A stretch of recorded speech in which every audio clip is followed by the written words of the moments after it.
Hi மக்களே, எல்லாருக்கும் வணக்கம். நம்ம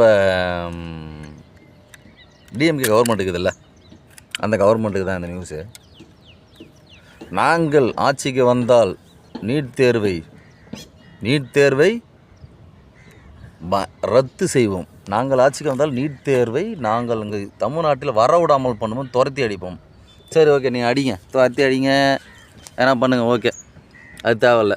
ஆனால் உங்களால் முடியாது, இது நம்ம வாய் வார்த்தையே பேசிக்கலாம். நெக்ஸ்ட்டு, பெட்ரோலுக்கு 70 ரூபா குறைக்க, பெட்ரோல் 1 லிட்டர் 70 ரூபாய்க்கு வாங்கப்படும். அது எங்கே போச்சுன்னு தெரில, அதை விட்ருங்க. நெக்ஸ்ட்டு, சிலிண்டர் 700 வாங்கப்படும். அது எங்கே போச்சுன்னு தெரில, சரி, அதையும் விட்ருங்க. நெக்ஸ்ட்டு, தமிழ்நாட்டில் இளம் விதவைகள் அதிகமாகறாங்க. ஓகே, அக்கா சொன்னாங்க, ஏக்கா சொன்னாங்க, ஏக்கா அப்படி அவங்க சொன்னாங்க. இளம் விதைகள் அதிகமாகறாங்க. இப்போ யாராக இருக்கிறாங்கன்னு தெரில. அதே மாதிரி சேகர் பாபு சார், அவர் என்ன சொல்லிக்கிறாரு, எப்பான்னு உங்களை கூடும்போது எங்களை குத்தந்தெல்லாம் ஞாபகம் வருதுப்பா எங்களுக்கு அப்படி சொல்லிக்கிறாரு. அது வரதான் செய்யும். உனக்கு நீ யார், எங்கேருந்து நீ வெளியே வந்த எல்லாம் தெரியும், மக்களுக்கு தெரியும். அது நீ இன்றைக்கி ஜாலியாக சுற்றி நிற்கிற, அவ்வளோதான். சேகர் பாபுக்கு காது கேட்காதுங்க. ஒரு சைடு அவருக்கு பாவம், மினிஸ்டர் தான், காது கேட்காத ஒரு ஆளுக்கிட்ட எதுக்கு பதவி கொடுக்கணும்? ஏன்னா மக்கள் சொல்கிறத கேட்குறவங்களுக்கு தான் பதவியே கொடுக்கணும். காது கேட்காதவங்கள்ட்ட பதவி கொடுத்து நீங்கள் என்ன பண்ண போகிறீங்க? சரி, கொடுத்துட்டீங்க, கொடுங்க. அவர் ஏதோ பண்ணு கிடக்கிறார்.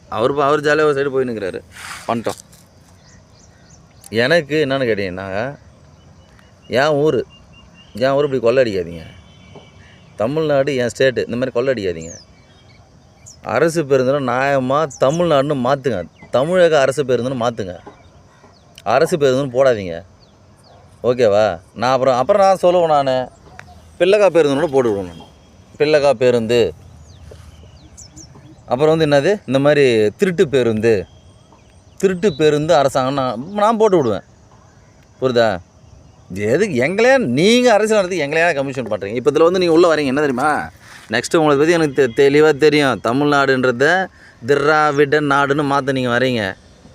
திராவிட நாடுன்றதை நீங்கள் மாற்றுங்க, தப்பே கிடையாது. அவன் வீட்லேருந்து ஆரம்பிங்க, உங்கள் பொண்ணுலேருந்து ஆரம்பிங்க, உங்கள் பொண்டாட்டிலேருந்து ஆரம்பிங்க, உங்கள் பொண்டாட்டியை வச்சு ஆரம்பிங்க, உங்கள் பொண்ணை வச்சு ஆரம்பிங்க. திராவிட நாடு தன்னால் வெளிப்படும். நாம் பெரியார தப்பு சொல்லக்கூடாது. அவர் என்ன சொன்னார், அதன்படி ஆரம்பிங்க. ஏன் கோச்சிக்கிறீங்க?